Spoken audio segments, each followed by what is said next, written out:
Welcome back to another video. A little side angle today. You're welcome for the great new setup. I'm looking to get a desk tomorrow, so hopefully I got one. Oh my gosh, did you guys know? I guess I never really realized this, but furniture holds its value like not at all. So you buy like a $400 desk somewhere or something, and you sell it on like Craigslist, OfferUp or Letgo for like 30 bucks. I'm buying an IKEA desk tomorrow that I think originally retails for like almost 100 bucks for $20. So that's pretty sick. I just found that out today. In today's video, I'm going to talk about which MacBook Pro you should buy if you're between this price range. And obviously, I couldn't do down to like the $50 or else this video would take a year to make. But it's between either like 100 and 150 bucks, and I think it should be helpful to a lot of people because I think a lot of people are like, well, I notice a lot of people commenting on some of my older videos saying like, hey, is this a good deal or is this good value, whatever, da-da-da-da-da. I'm Scott with Techno Clips, and I will see you after the intro. Oh, also, what you guys think of my last video? It was supposed to be funny. I hope you got that. I'm not sure if you did or not. I changed it to the category as comedy so people would understand that it was comedy. I thought it was hilarious. I actually had a very fun time making it. So, let's start. MacBook Pros under $200. Which one should you buy? Well, you need to be careful in this price range because obviously you're flirting with the devil. With $200, you don't have too much money, so you might have to take on a little bit more risky of a computer. I personally would suggest getting a 2011 13-inch MacBook Pro. But when you get a 2011 MacBook Pro, you need to be careful. If it was a 15-inch, you need to be careful about the graphics card failure. I believe 13 inches should be fine. But again, this 13-inch MacBook Pro should not be receiving the macOS Mojave update. So keep that in mind. I believe the OSs get security updates for 2 years after their release. So High Sierra was released in 2017, so it should have up until 2019 with security patches and support for that. But again, just know that in 2019 the laptop, it's not going to be useless, but it will be a little bit more unsafe. So just keep that in mind but you're spending $200, so you sort of know that you're not going to get the best of the best. The next price category I decided was between $201 and $350. And again, this is kind of a bigger price gap, but difference in 200 and 201 are so close. Like I know it's silly, but I think if you're in this price range area, you should be looking at a mid-2012 13-inch MacBook Pro. And why do I say this? Well, the RAM is upgradable, the storage is upgradable. You probably will only be able to get an i5 for this price range. Maybe near the top tier you might get lucky and get an i7, but more than likely you're going to get about a base model i5 mid-2012 MacBook Pro. Very solid computer and still receiving the macOS Mojave update, which means that it's going to be good until 2020, which just adds another year of support, another year of longevity, and I don't know if the 2012s will be getting the next update. I'm actually not sure. But I feel like maybe next year they're going to get rid of all of the non-Retina MacBook Pros with support, but I have no idea. Obviously, I don't work for Apple. Next price range I decided was $351 to $500. And this is a tricky price range because it's kind of dependent on what part of that price range you're at. Again, a price range is tough because if I did it by like the $50, which would be the most accurate way, this video would take me a year. But $350 to $500, if you're near the lower end of $350, I would try to get a 13-inch MacBook Pro mid-2012 again. If you're under $400, a 2013 Retina MacBook Pro. Those will come with a 4th gen i7 or i5 CPU, although the RAM is not upgradable, so keep that in mind. That's why I might lean towards the mid-2012, although a year older, a year less support. Next in that category, I would also include near the top tier of that, between like the 400 and 500 area. Again, price ranges are tough.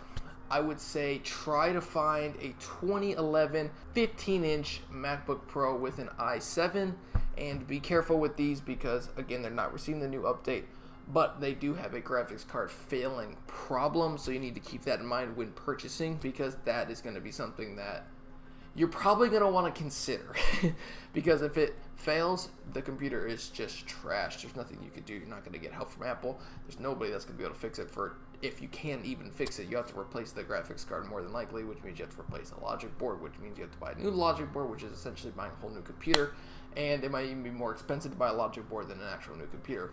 Again, just be careful with those, but they do have upgradable RAM and upgradable storage, so still a great option, and actually upgradable screens. The 2011s are actually a really cool laptop. I wish Apple made more laptops like that. I actually wish more companies made laptops like that, where it was like, oh, we have upgradable everything. I mean, you want to upgrade the screen, upgrade the screen. You want to upgrade the CPU, upgrade the CPU. GPU, GPU. You want to upgrade the RAM, upgrade the RAM. You want to upgrade the storage? Ooh, we can't do that. That's soldered. We had to make room. We had to make cuts back somewhere. But I think that would be cool, actually, if other companies did that. But whatever. I digress. So, we'll move on. The next price range I decided was $501 to $600. And I think in this price range, you should definitely be able to get a mid-2012 15-inch MacBook Pro with an i7. You might not get as much RAM. You may need to upgrade, or you may need to upgrade to an SSD. But if you just get the i7, I think that's the most important thing. It's going to be a 3rd gen i7, which isn't terrible. It's the same CPU in the 2013 Retina MacBook Pros and the late 2012 Retina 15-inch MacBook Pros, but not the same as the late 2013 Retina MacBook Pros 15-inch. It's kind of confusing, but I definitely think the mid-2012 MacBook Pro with an i7 15-inch with the upgradable RAM, upgradable storage, that's the go-to in the $500 to $600 price range. Still getting the support, again, from Apple, and an awesome computer just overall. I believe a lot of those come with a dedicated graphics GT 650, so no, you're not going to be able to play top games, but you do have a dedicated graphics card, so you will be able to play some games, probably not AAA, but definitely enough to play Fortnite, probably at 720 or 1080. But I mean, that's pretty solid for a 6-year-old computer. Next price range I decided, the $601 to $700. This price range is tough because you could either go with a mid-2012, which is the one I just suggested. You could go with a 2013 Retina, early 2013 Retina 15-inch MacBook Pro with an i7, but no upgradable RAM, which has the same CPU as the generation before the mid-2012s. The 15-inch MacBook Pros, or you could try to get a 2013 15-inch MacBook Pro i7, dedicated graphics, and 16 gigabytes of RAM, but you just need to be careful. I think with this price range, this one's really sticky, and I think this is where I think a lot of people fall into this kind of price range. There's an ambulance going by. And at this price range, you're looking at, do you want a better screen with no upgradable RAM or technically upgradable storage, or cheap upgradable storage, or do you want a worse screen with upgradable RAM and upgradable storage? Because this is the same, again, the same generation i7 CPU as the Retina early 2013s and I believe late 2012 15-inch MacBook Pros, or the mid 2012 MacBook Pros. A little bit confusing, but in this price range, either you're looking at the better screen with no upgradability or the worst screen with upgradability. It's your decision at the end of the day, obviously. But I personally would probably go with, at this price range, I would probably go with the early 2013 because I'm a bigger fan of just having it just a little bit newer, and I like the resolution. Because I use the computer, I don't have a monitor. If you have an external monitor that's a higher resolution, then you're good. But for me, I don't have an external monitor. And I like it all just to be good. Like, I don't want to have to worry about upgrades because that does cost money. And if you're on a budget, you might not be able to upgrade it for a month or like a couple weeks or something. And that is you're not going to be able to experience the full benefit of that computer until a little bit later on. But I digress. The next price range is $701 to $800. That's going to be a 15-inch late 2013 MacBook Pro. Dedicated graphics card is going to have an i7. It's going to have a GT 750, 16 gigabytes of RAM. Make sure you get 16, not 8. Hold out for the 16, even if you see an 8 gigabyte one for like $650. Make sure you get the 16 gigabytes of RAM because you're definitely going to want that. And especially if you're getting this computer, you're probably wanting some type of editing, or maybe just like a lot of Chrome tabs open.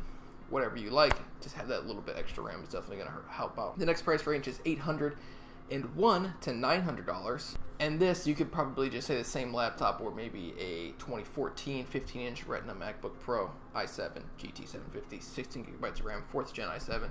You might see my point here. It's just a little bit newer, I would say, would be the advantage there. You might save $50 to $100 getting the late 2013, but again, a little bit older, but it's your decision. They're essentially the same laptop.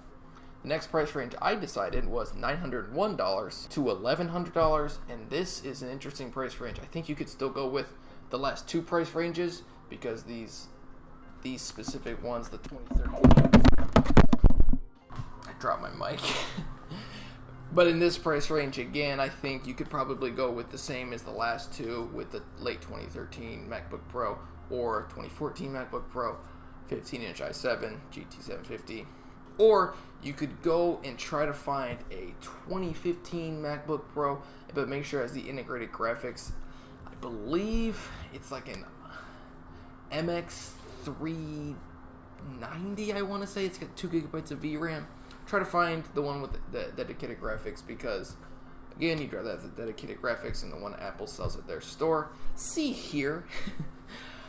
Next price range is going to be $1,101 to $1,300. I think this is the same as the last price range where you're probably just looking at the 2015 MacBook Pro. You might want to look at a 2016 MacBook Pro with a Radeon 455 graphics card with like 256 gigabytes of storage, like the base model. Maybe you'll find one, but I doubt you'll find one for that cheap. But the next price range at $1,301 to $1,500 is again that last computer I mentioned, 2016 15-inch MacBook Pro. This is going to come with an i7. Try to get the one with the Radeon 460, but you're probably only going to get the Radeon 455. If you can, try to get one with less storage and a better graphics card, because the great thing with Thunderbolt 3 is storage is going to be so fast because it's 40 gigabits per second, I believe, or gigabytes per second. I'm not sure which one, but it's so fast. Thunderbolt 3 is that external storage is essentially internal storage. That's how fast it is. The next price range is $1,501 to $1,750. This price range, I think you could probably push towards a 2017 MacBook Pro with less storage, i7, and an Radeon 555. But I would also definitely look at a 2016 MacBook Pro, i7, 460 with maybe a little bit more storage. Just my opinion there, but you're going to have a pretty similar experience with both of those. One just has the 7th gen Intel CPU, and I don't know how big of an advantage that is. And the final price range I decided was $1,751 to $2,000. And at this price range, you just got to get the fully spec 2017 MacBook Pro. You got to just have to find it. You might have to dip on the storage or whatever, but I've seen some sold for about $2,000 that were 500 gigabytes of storage, 16 gigabytes of RAM, Radeon 560, and an i7 3.1 gigahertz. So you could get the fully spec MacBook Pro. You just got to be patient and look for it. All these got to be patient and look for it. So let me know what you guys think about this in the comment section down below. Let me know what you guys think about the last video. Did you think it was funny or no? Because I thought it was hilarious. And I will see you guys in the next video. I am Scott with Technoid Clips, and I'm just going to sit here and stare awkwardly at the camera because I want to have cards come up at the end of this.